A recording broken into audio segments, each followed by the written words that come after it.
Walang traffic ngayon, Kuya Ed, no? Oo, kanina pa ako lumilipad sa Cantares. Wala akong nakikita masyado sa taxi, eh. Oo. Ano na, getting ready na sa butukan. Kaya, Fireworks siguro din. hindi lahat ng security pwede ba po? Pending lang, no? Oo. Meron na pa ako. Ito pa dito.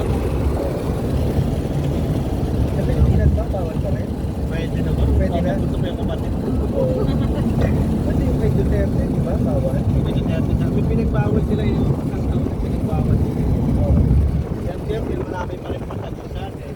Masaway, ano? Oo. Yung mga illegal pero makakapagpapagod pa rin.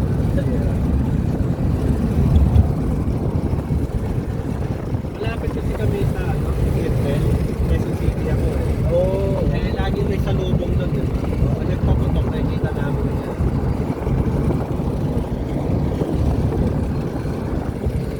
Saan ba kayo sa atin eh? Bulacan. Bulacan? Saan sa Bulacan? Sa Rodet? May kawayan. May kumayan? Malapit na dito sa... Malapit lang din. Yeah. Kailan ka na huling umuwi sa atin? Matagal na. Nagkata every 2 years. Ngayon, Ano na? kailan yung pinakahuling umuwi? Kaya na. 2012? Masagal lang na. Kasi nung na-kompleto na kami rin. Parang... Paano yung properties ko sa Pinas? Wala na. Wala na? So, talaga?